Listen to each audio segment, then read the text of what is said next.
The Retirement Cafe podcast, episode 84. Why Emotional Intelligence Matters with Anne Beaulieu. Retired or thinking about retirement? You've come to the right place. Welcome to the Retirement Cafe podcast. In each episode, we bring you an important conversation with insight, tips and knowledge, all designed to help you live a fulfilling and successful life in retirement. Here's your host, Chartered Financial Planner and accredited later life advisor, Justin King. Hello and welcome to the latest episode of the Retirement Cafe podcast, which is brought to you by the Timeline app. Timeline is a retirement income planning software that helps financial planners like me bring your retirement journey to life and answer your big retirement income questions. I'm really pleased to share with you this week my conversation with Anne Beaulieu, who is an emotional intelligence coach. She's also an author who's written many books. Now, emotional intelligence is a term that you may be familiar with, but for many of us, it's a term that's often misunderstood. Anne explains how she discovered the importance of emotional intelligence in her life and how she helps others to appreciate how high emotional intelligence or high EQ can help them become more contented, fulfilled individuals. I hope you enjoy my conversation with Anne Beaulieu.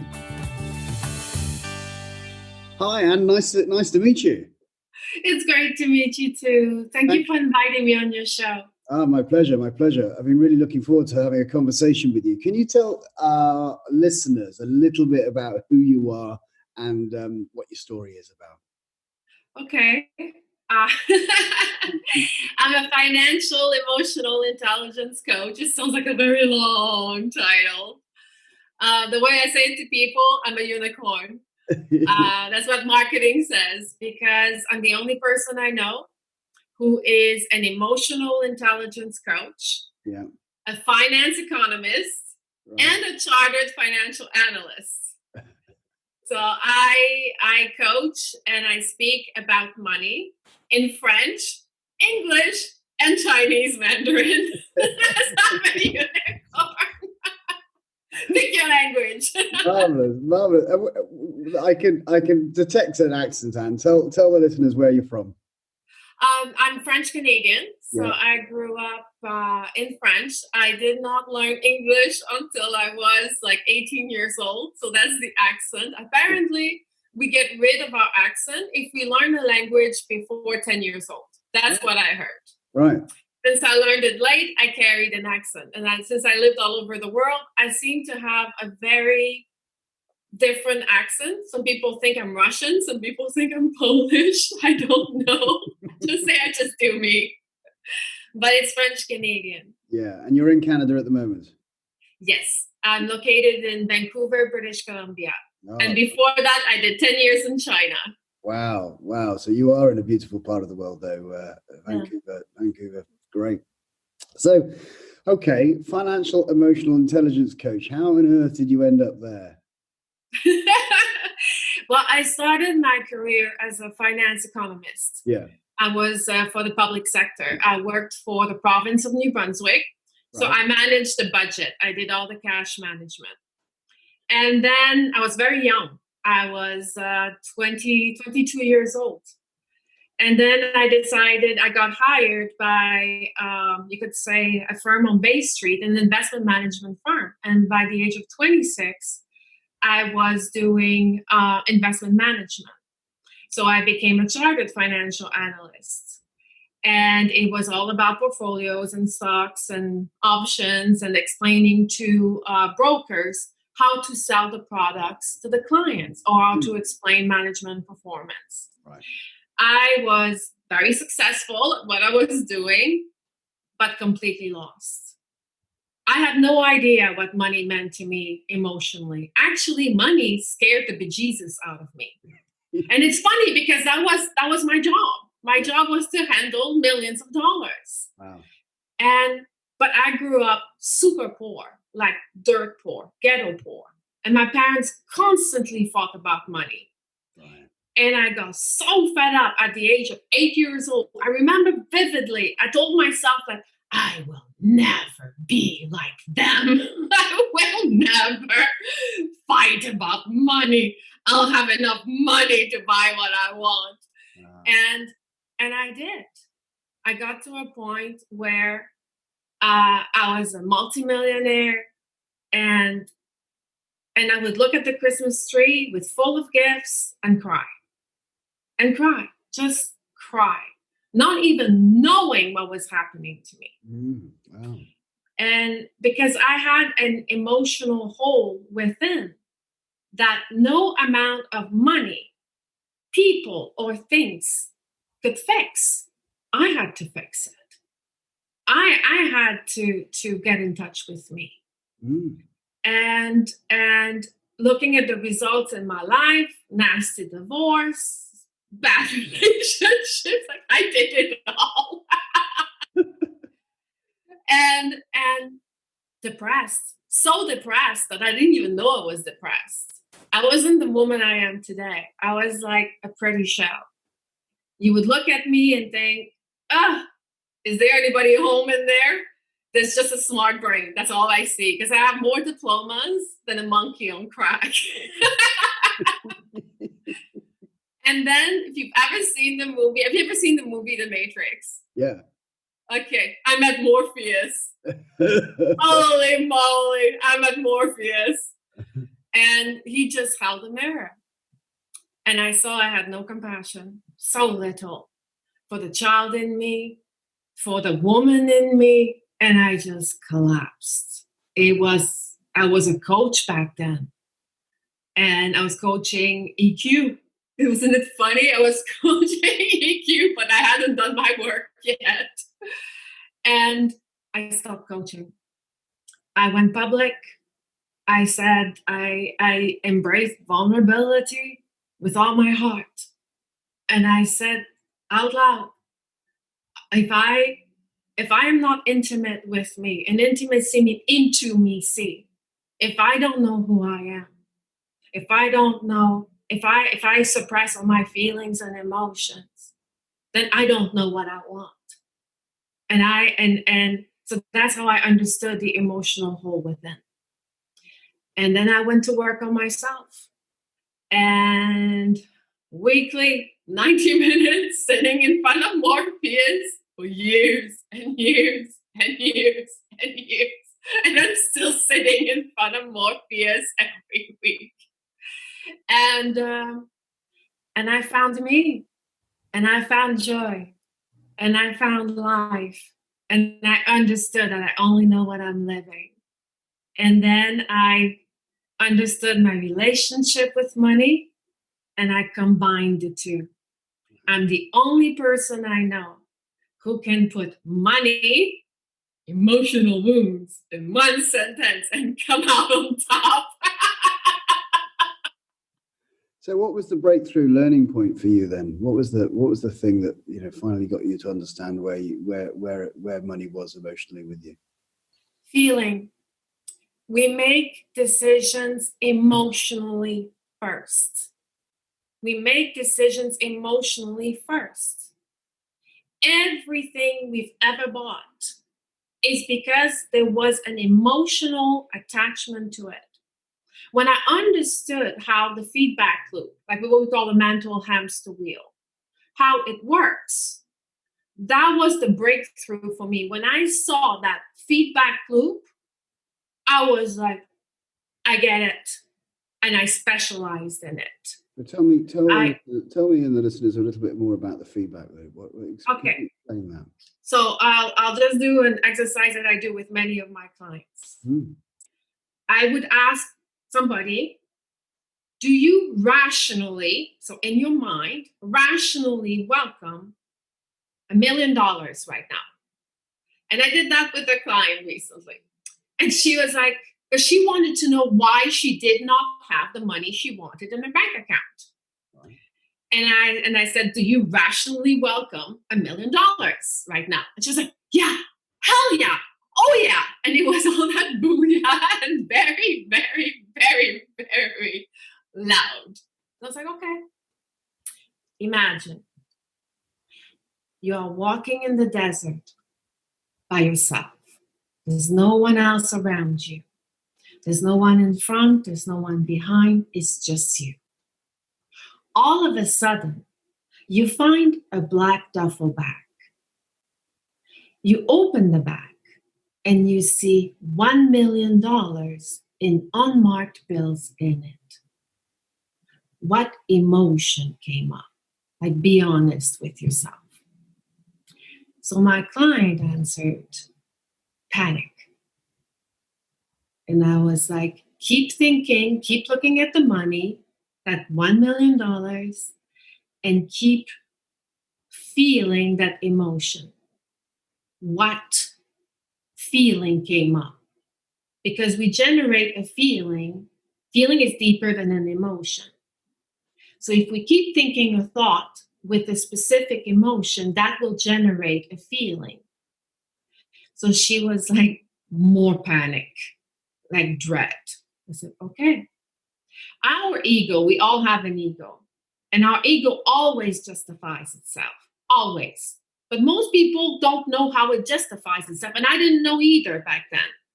What the ego does is that it takes our dominant feeling about something and it references it, it dips it into the pool of beliefs and memories that we have associated with that dominant feeling.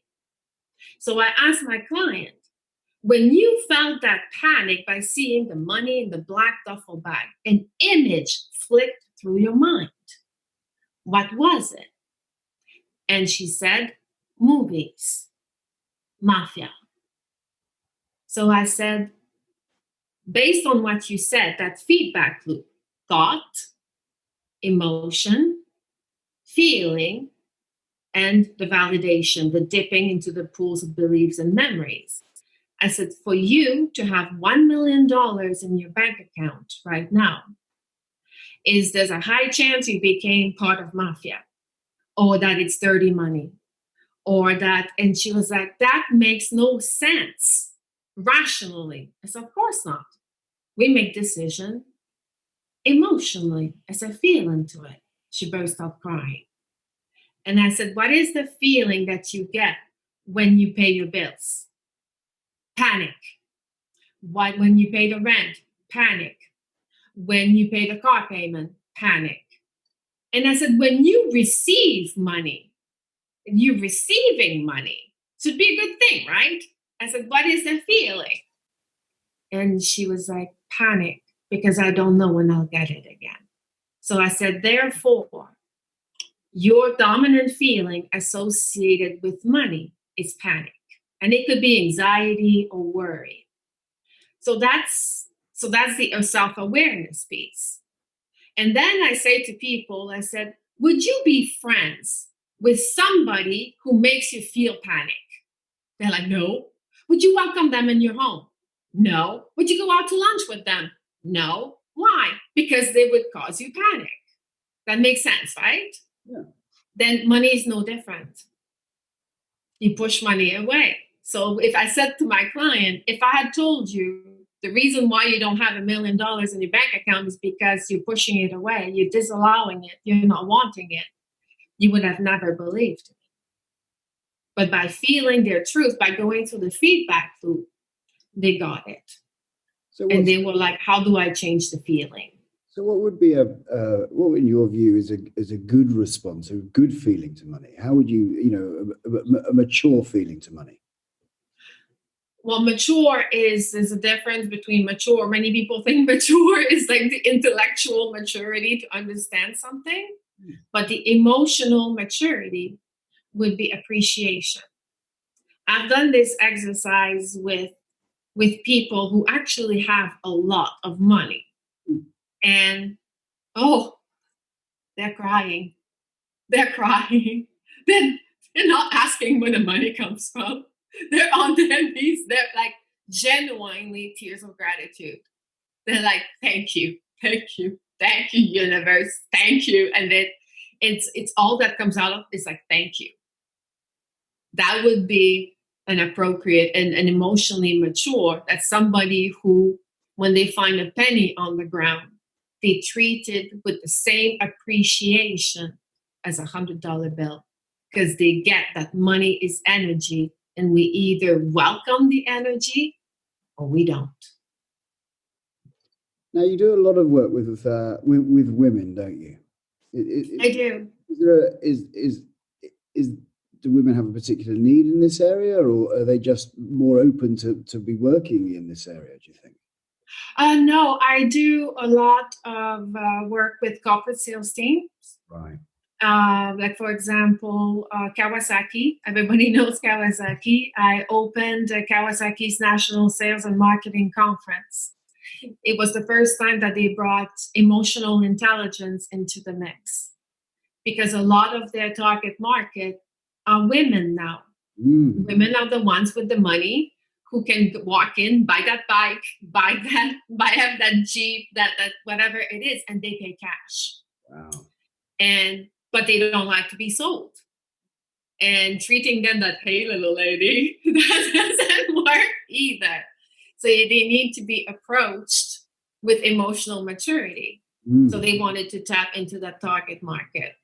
The reason why I do also a lot of work with women is that women, as it's a patriarchy society, right. And women, we were trained from a very young age to put our needs last, to see to the family's needs first.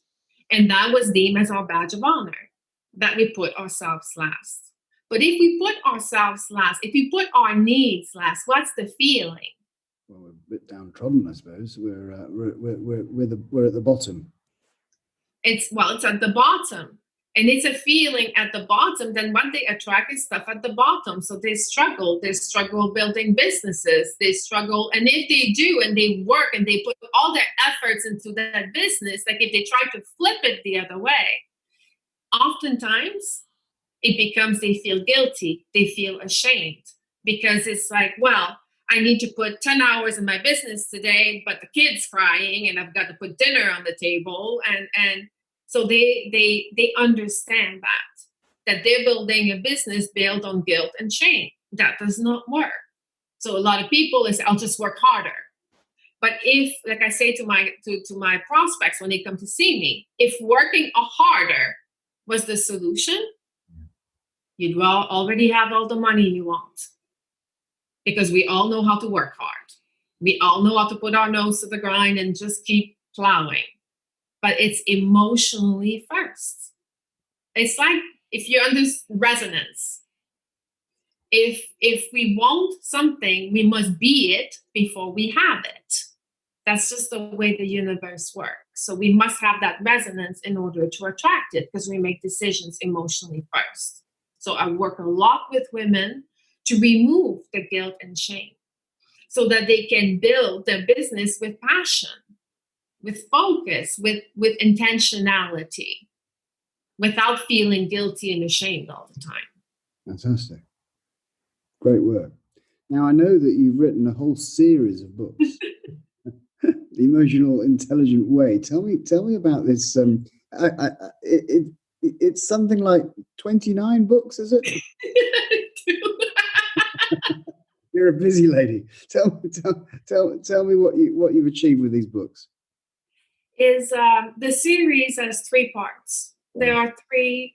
The first part are adult. I'm a modern adult fairy tale writer. So I write adult fairy tales for developing emotional intelligence. I'm a storyteller. Right. No one likes to be told. No one. But if I tell a story with a lesson in it, it's like chicken soup for the soul. People read it, they see themselves in it, and then they get a tool, a tip, a skill to help them flip it around. So I do that part. And then I do case studies for emotional intelligence-driven sales. So these are for corporate sales teams, people in management position. Is basically how to lead with emotional intelligence, emotionally and financially. And then I have the whole financial series that's coming through right now, which is like, for example, the first book is how to stop feeling responsible for everybody around us. And it's called Financial Mothering. There's a lot of financial mothers out there. And the reason why they are is they feel responsible. They should pay for that kid. They should pay for their friends. They should pay for this and that. And they keep paying, thinking that that's the right thing to do. But they do it from a place of guilt and shame. And that creates more of what they don't want in their life. So I talk a lot about this stuff, how to get out of that. I talk about financial nagging. I might save a few couples out there. So how do you counsel couples who have very different perspectives on money? How do you work with them? People who have different, well, they need to understand what's their dominant feeling. Once they know how they feel about money, then they got to know why they feel that way. And that's digging all the money beliefs. A lot of people, when they get together, I always say to my clients, when you start dating somebody, within the first 3 dates, you got to ask the hard questions about the money. And they go, they don't want to. So I said, you'd rather shack up with somebody, be deep over your head, and then find out that they have a gambling issue, that they're big spenders and everything. But people think that love will conquer all, that if they love somebody, I know because I used to be that woman, that they would conquer everything. But what people don't realize is that when we find a mate, it's based on emotional wounds. We find the people we're attracted to, they get us. And the reason they get us is because they have the same emotional wound. The difference is they have different coping mechanisms. So for example, in a relationship where they haven't done their work around money, one person might be a big spender, but they're trying to rein their money in. They're very impulsive, let's say. They buy a lot of stuff on impulse. So they will want a mate who has a solid head about money, who understands this stuff. And then they start, after all, the rose petals wear out. You know what I'm talking about. They start fighting about money. But if they don't understand their wound, then they will try, like me in the past, to impose their beliefs as true. But their beliefs are also based on emotional wounds.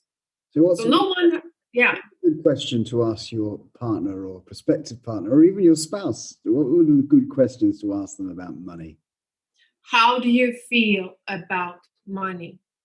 How do you feel about money? And this is, I feel good. I feel, no. What is your dominant emotion? When you're alone with yourself at 3:00 in the morning and nobody's watching, how do you feel about money? Just pause and feel. And when people allow themselves to feel, most of the time it starts shaking. And that's where we're getting to their truths. And then you say, well, why do you feel that way? Why do you feel so anxious? Like for me, I knew it was anxiety. I was scared of money. But I saw my parents fight horribly about it. I remember the screaming and the yelling and the door slamming. Like they were French. They were very, very vocal. And so for me, it was like I went polar opposite. I will never do that. I will not. That's what I said. I will never be like them. So what I did in that moment, without knowing it, I was just a kid. Polar opposite. So in order to never be like them, I had to reject money. We reject what we fear. If we accept what we have compassion for. So most people who feel worry, anxiety, stress about money, they're rejecting it in that moment. But it's difficult to accept it when we're feeling like that. That's why nobody can do that work alone. Yeah. Although it would take tremendous amount of emotional maturity to say, okay, I'm feeling stressed right now. I'm going to stop. I'm going to breathe. I'm going to welcome money back into my life. Many people can't do that. They're not even aware that feedback loop. And meanwhile, they keep creating more of what they don't want. Because the ego makes no difference. It makes no difference whether the belief is good for us or bad for us. It validates the dominant feeling. And that dominant feeling, it will dip into the pool of beliefs and memories.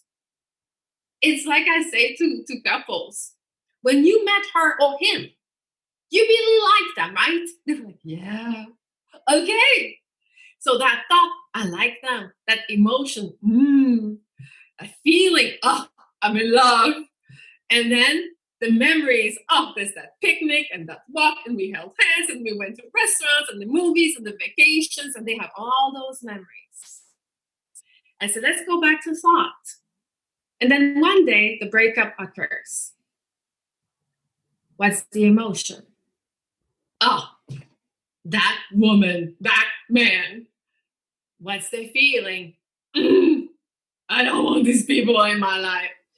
What's the dipping? That feeling goes into the belief and memory, and they start nitpicking everything the other person did wrong and how bad they were, and it goes back to thought. But has the other person changed? No, they were always who they were. But we assigned an emotional meaning to them. Yeah. And the ego, and that's why until we mastering our ego is mastering our feelings and emotions. Because we dictate the ego where to go dip. Otherwise, it's a show. From my own experience in the past. So, lots of our listeners are at the age where they've got grown-up children who are starting to have children possibly of their own. So they're becoming grandparents for the first time. And they will be observing the lessons that their children are passing on to their grandchildren about money.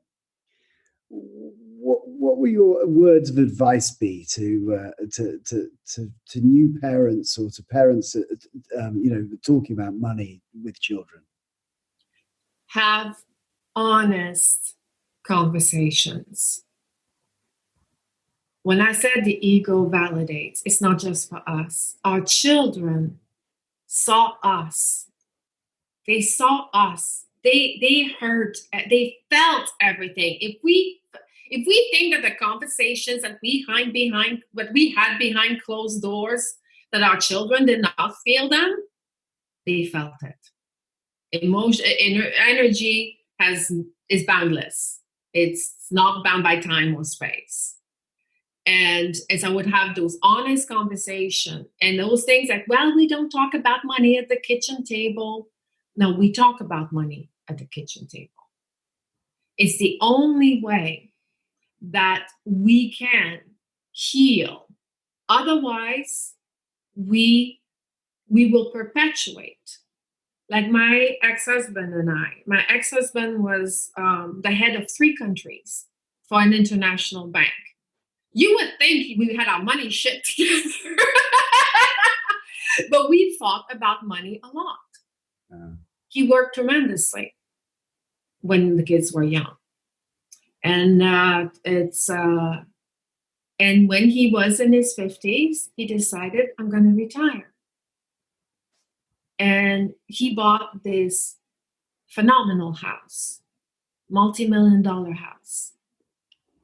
And we have 3 children, and they're all adults. The youngest is 19. The oldest is 25.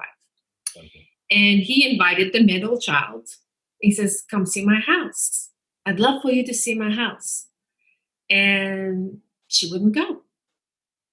And then one day he asked me, he's like, what's wrong with her? Why doesn't she want to see? I said, it's not that. It's what the house represents emotionally to her. Ask her. So he did. And you know what she answered? You traded time with me for money. When I see that house, it shows me what you valued the most at the time. Mm. She was 20 years old at the time, 2022. And she had already done a lot of work. He was gumsmack. And he sat down with her and he was like, let's talk about this. And they talked about it a long time, but it required a lot of honesty. She walked away understanding better what made her father do what he did. Because he wanted to provide for the family, he wanted to provide for her. He was well intended, like the rest of us. We all do what we can with what we know. But oftentimes, what we think was best was actually wounding to our children. Mm. So I would say have honest conversation. Otherwise, your children, your grandchildren, your children's, grandchildren's children, it will keep perpetuating. We're the only ones who can break the cycle of abuse. Because it is abuse. The recurring theme that I hear from some of my clients, not all, but some, I'm very lucky to advise clients who generally done quite well, they've been successful in their careers, and actually mostly, in fact, I would say are all relatively what I would call careful with money. They don't, they're not extravagant or frivolous. They mostly drive very sensible cars and could afford more luxurious holidays if they wished. Though there are a few who sometimes are frustrated by their children's attitude to money, with the feeling that from the parents that, well, we've worked very hard for this and we've saved and we've been cautious and we've been relatively frugal, and the next generation are not following that kind of philosophy. And I think there is an element possibly that advertising is particularly powerful nowadays. Companies are very good at extracting money from people. We do live in there's a different generation. There's a different media now than there was, for when these people, from the 60s and 70s, the baby boomers, I suppose. But there's an element of frustration. I can see a feeling of, well, why aren't you saving? Why aren't you paying off your mortgage? Why aren't you saving in your pension plan? Why, there's a friction between the generations. How do you see that? And is there a way through for that? It's, again, it all comes back, we make decisions emotionally. Parents who are sensible about money, who are like saving, and they for that, the saving for a rainy day, let's say. Oftentimes, that saving for a rainy day, what is the feeling? It's fear. It's fear.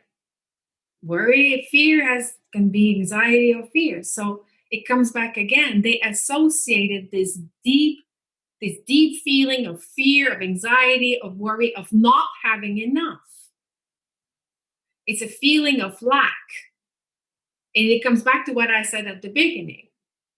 And they thought they were sensible because they wrapped that feeling of lack in a beautiful bow.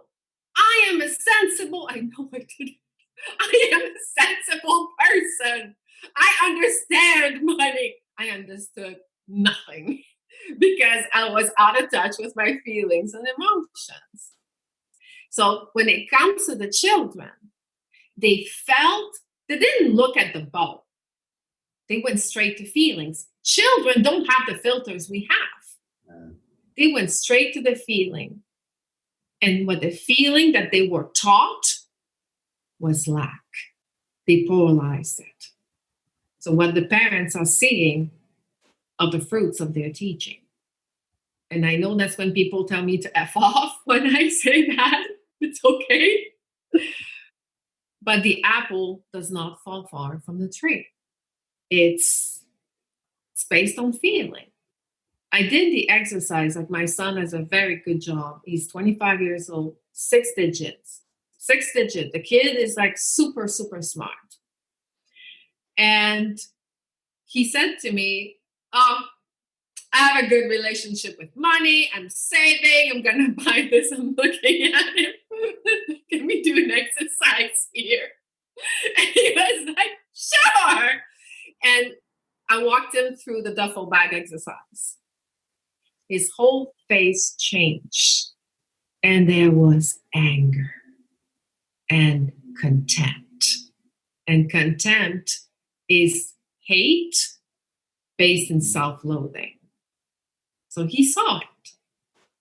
And I said, what memory flashed through your mind? And he said, the divorce. There was a lot of fighting around money.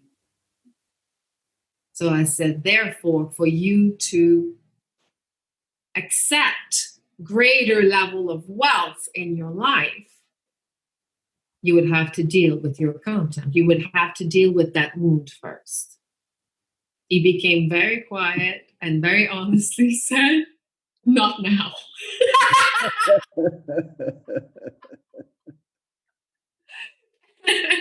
But I had planted the seed. So he now knows. And so what I want to say is that our children, oftentimes, they will behave exactly like us or in polar opposites. And a lot of frustration with parents, because I deal with those parents too. They entitled their children. And they would say, well, I've never done that. My children would never be entitled. I said, when it was your kid's birthday, when they were a teenager, did you give them the money to go buy themselves a gift? Did you issue them a bank card because it was much easier? Did you give them like a debit Visa card? Did you? And a lot of them did. And I said, why? Oh, well, it was for emergency funds. It was just in case something happened to them. I did not want, I said, but you gave them money without them earning it in some way, shape, or form. We don't appreciate what we haven't earned in some way, shape, or form. And then you wonder why one day they would suddenly become grateful and appreciative of money when they were trained their whole childhood to take money for granted. So those are the hard truths that a lot of parents need to face with money. They can always help their children. They just need to get real with themselves. Yeah, wise advice. Wise advice. Well, Anne, it's been absolutely fascinating listening to you and chatting to you this afternoon. Thank you so much for spending some time talking about all of that. Where can people find out more about you and your books and your work? My website, financialeq.coach. That's the website. And when the episode comes out, I'll give you a link where people can find out more about like online programs that I have about how to grow money and enjoy it, how to debunk money beliefs, the fun way. It doesn't have to be painful. It can be fun. And things like that. And on the website, people can find the books. They can find my talks, videos. There's all kinds of resources on the website, financialeq.coach. Brilliant. Well, we will put all of those links in the show notes. Thank you once again for spending time with me. Really, really fascinating. And I could talk to you for hours, but sadly we have to go. So once again, thank you for your time. Thank you very much. It was my pleasure being here. Thank you once again to Anne for joining me to chat about emotional intelligence. To find out more about Anne and her ebooks and the work she does, you can check out the show notes on our website at theretirementcafe.co.uk, where you'll also find some useful links. As ever, if you've enjoyed this episode, please do leave us a review on iTunes and be sure to subscribe either on our website or your preferred podcast player so you never miss an episode. To find out who's coming up on the podcast next, head to theretirementcafe.co.uk/upcoming. And if you'd like to suggest a guest, please connect with me on Twitter at JustinKingCFP or drop me an email at hello@theretirementcafe.co.uk. Thanks as always to the Timeline app for sponsoring the podcast. You can find out more about their great software on our website too, or by visiting timelineapp.co. So until next time, this is Justin King helping you feel more informed in your retirement. Thank you for listening to the Retirement Cafe podcast with Justin King. To find out more, you can find us online at theretirementcafe.co.uk.